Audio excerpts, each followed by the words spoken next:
En este domingo 30 del tiempo durante el año, la liturgia nos ofrece para reflexionar la parábola del fariseo y el publicano del Evangelio de Lucas, que estamos leyendo de corrido este año.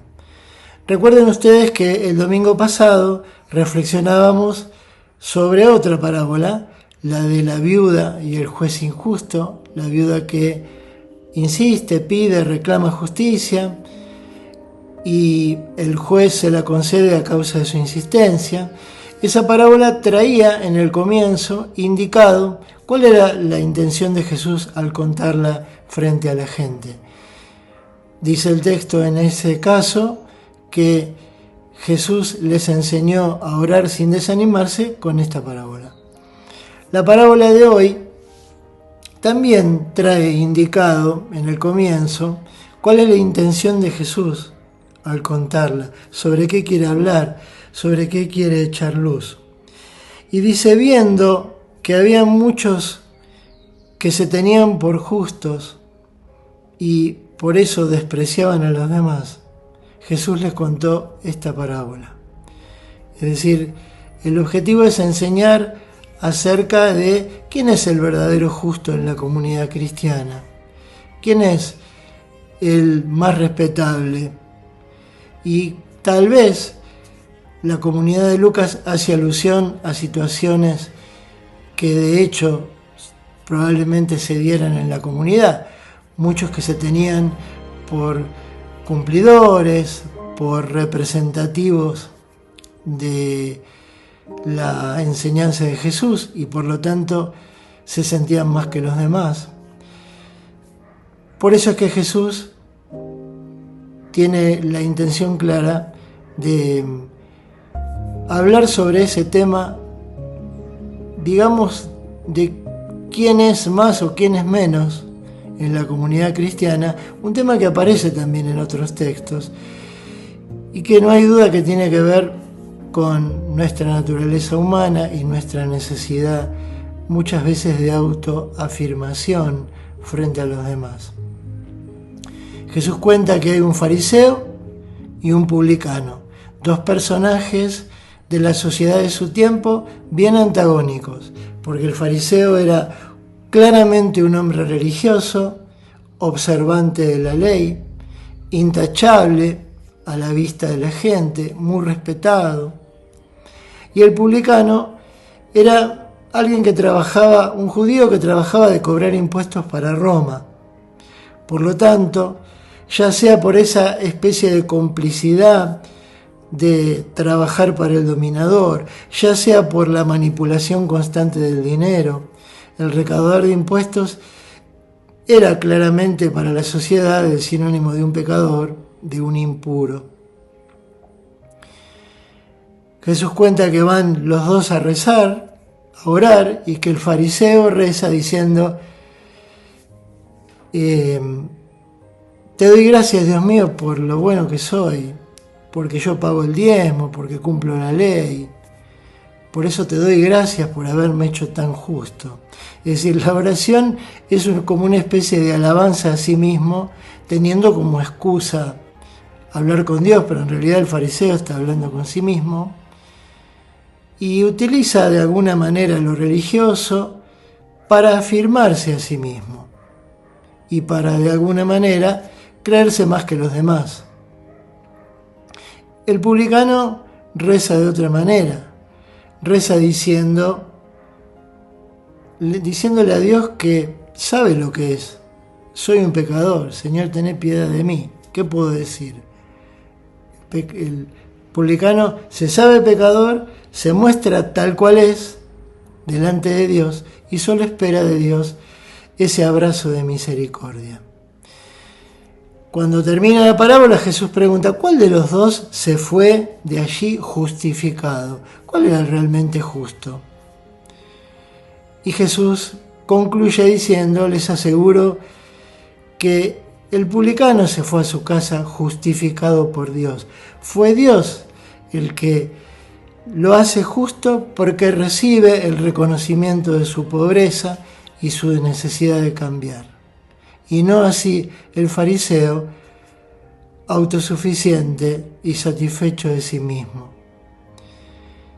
Y así como también la parábola del domingo pasado terminaba con una frase contundente: cuando venga el Hijo del Hombre encontrará fe sobre la tierra, esta parábola también termina con una frase contundente: porque en verdad les digo que el que se ensalza será humillado y el que se humilla será ensalzado. Algo así como el que se sube será bajado y el que se baja será subido. Porque, como también les decía el domingo pasado, las parábolas son para ilustrar cuáles son las actitudes que construyen un mundo nuevo. ¿Cuál es la actitud del cristiano? ¿Cuál es el mundo en el que debe pensar? El reino de Dios es ese mundo alternativo, justo, fraterno. ¿Con qué valores, con qué actitudes se construye? En este caso, Jesús de alguna manera critica a aquel que utiliza lo religioso para sentirse seguro de sí mismo, cómodo en el cumplimiento de las normas establecidas, de la moral, y que esa situación de comodidad, de autojustificación, lo hace sentir con derecho, con autoridad, para señalar pecadores. Hay que decir que durante muchos siglos la Iglesia, o una buena parte de la Iglesia, ha tenido estas actitudes soberbias de sentirse como el centro del mundo, justificada, y desde allí señalar los pecados del mundo y poniéndose afuera de ese mundo, como si la Iglesia estuviera colgada de una percha y no fuese parte del mundo real. Afortunadamente el Concilio Vaticano II revisó esa imagen. En el Concilio de la Iglesia se declara parte del mundo, atravesada por los pecados del mundo, parte de ese pueblo que peregrina, y no por encima. Por otro lado, es muy frecuente en nuestras comunidades o en muchos lugares de nuestra sociedad que se encuentren esas figuras que utilizan la religión, la moral o lo que fuera para justificarse a sí mismos, para de alguna manera reflejar que él hace todo bien y desde allí puede señalar a los que hacen todo mal. La actitud del publicano tampoco hay que interpretarla de manera extrema, porque la humildad o la sencillez de corazón no es tampoco estar todo el día diciendo qué porquería que soy, porque tampoco eso es así. Todos tenemos valores, todos tenemos cosas buenas, muchas veces mezcladas con nuestras pobrezas, errores y pecados. Pero el problema es cuando uno no visualiza esa pobreza, esos errores y esos pecados, y solamente visualiza eso que uno considera positivo. Muchos cristianos creyentes que cumplen con lo mandado en la iglesia, ir a misa, rezar, que todo eso está muy bien, y seguramente el fariseo no debería ser una mala persona. Pero lo que Jesús quiere mostrar es que la actitud del creyente, la actitud de construcción de la comunidad, es la sencillez, es el reconocer las propias virtudes, pero también los propios pecados, el saber reconocer las virtudes de los otros, y el construir de esa manera igualitaria la comunidad y un mundo fraterno y justo, donde nadie tiene una dignidad mayor a la de nadie, y donde nadie por ninguna razón puede ser desplazado o excluido, como decíamos también el domingo pasado.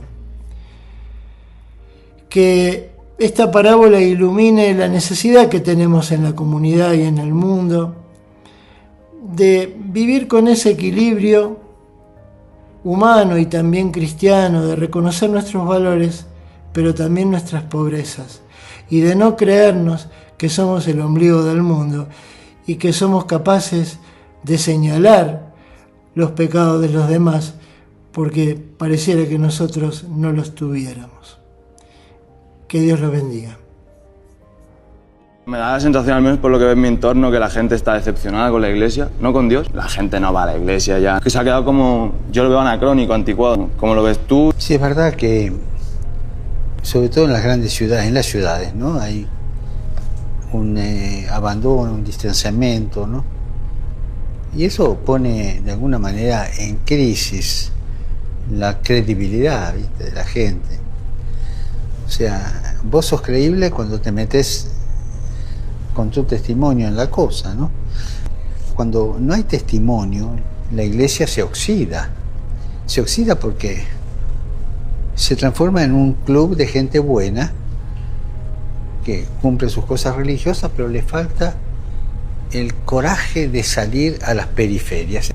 Cuando vos mirás la realidad desde el centro, como sin quererlo vas armando vallas protectoras, ¿no? 1, 2, 3, que te van alejando de la realidad y perdés noción de la realidad. ¿Querés saber lo que es la injusticia social, por ejemplo? Andar a la periferia. Y cuando digo periferias no solo hablo de pobreza, sino culturales, periferias existenciales, ¿no es cierto? ¿Pero y por qué crees que pasa? Es decir, ¿por qué crees que hay gente dentro de la iglesia que se acomoda? Es un fenómeno humano ese, ¿eh? La atracción del sillón nos gusta a todos, ¿no? Cualquiera de nosotros puede cambiar una estructura si es justo lo que queremos. Los grandes revolucionarios de la historia cambiaron la estructura.